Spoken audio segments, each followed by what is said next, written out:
ഇന്ന് ഇത് യഹോവയെ സംഭവിച്ചു, മനുഷ്യന്റെ ദൃഷ്ടിയിൽ ആശ്ചര്യമെന്ന് പറയാം. സങ്കീർത്തനം 121 വളരെ ആശ്ചര്യമായിട്ടാണ് എനിക്ക് തോന്നുന്നത്. പ്രിയ ദൈവമക്കളെ, 2018 ഞാൻ മരിച്ചുപോയി. കംപ്ലീറ്റ് തകർന്ന് തരിപ്പണമായി. ഞാനിപ്പോൾ ഇവിടെ നിന്ന് 1.5 കോടി കടത്തിൻ്റെ ഒരു വ്യക്തിയാണ് ഞാൻ. എൻ്റെ ഓഫീസാണ് ഈ കാണുന്ന ആ തൂണ്. ഇത് ഏതെങ്കിലും കുഴപ്പമുണ്ട്. എനിക്കൊരു ഓഫീസുണ്ടായിരുന്നു, real estate, Shal home builders. 10-20 ജോലിക്കാർ, 4 വാഹനം, ഓഫീസ് സ്റ്റാഫ് എല്ലാം ഉണ്ടായിരുന്നു. എല്ലാം തരിപ്പണമായി പോയി. അവസാനം മാരകമായ രോഗം പിടിപെട്ടു, മെനൻഡൈറ്റിസ്. മരിച്ചുപോയി. തലച്ചോറ് യെല്ലോ കളറായി. ലിസി ഹോസ്പിറ്റലിൽ ചെന്നു. ആദ്യം MAG ഹോസ്പിറ്റലായിരുന്നു. അവിടെ നിന്ന് പെട്ടെന്ന് ഓർമ്മയെല്ലാം പോയി. അവരെന്നെ ലിസി കൊണ്ടുപോയി. 2 മാസം ലിസി കിടന്നു. എല്ലാവരും മരിച്ചു. എനിക്ക് പൈസ തരുന്നവരൊക്കെ സന്തോഷിച്ചു. ഫ്രാൻസിസ്, എനിക്ക് ശരിക്കുള്ള പേര് എന്നെ വിളിക്കുന്നത് ഫ്രാൻസിസ് എന്നാണ്. തോമസ് എന്ന് ഈ രഹോബത്തിന് വന്നപ്പോഴാണ് എൻ്റെ പേര് തോമസ് ആയത്. ഒഫീഷ്യൽ നെയിമാണ്.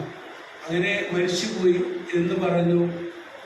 ഞാൻ തകർന്ന് തരിപ്പണമായി. എന്നാൽ യേശു കർത്താവ് ഇറങ്ങി വന്നു, എന്നെ വിടിവിച്ചു.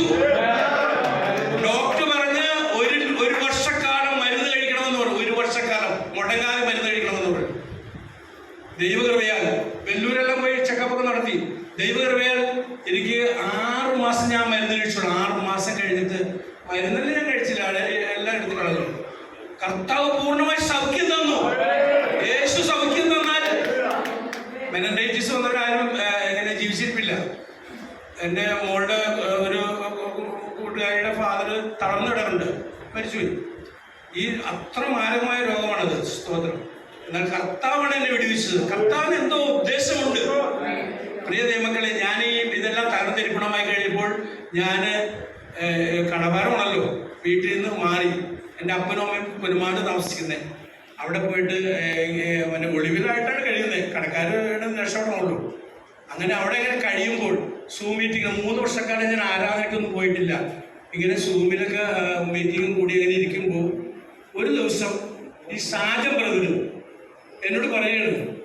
സാജൻ ബ്രദർ എനിക്ക് തോമസിന് വേറെയായിട്ട് അറിയില്ല. ഒരു പാസ്റ്റർക്ക്, ഇമ്മാനുവൽ ഒരു പാസ്റ്റർ തോമസ് എന്ന് പറഞ്ഞ ഒരാളെ വെളിപ്പെട്ടു. തോമസ് എന്ന് പറഞ്ഞ അദ്ദേഹത്തെ ഇങ്ങനെ വെളിപ്പെട്ടുകൊണ്ടിരിക്കുന്നു.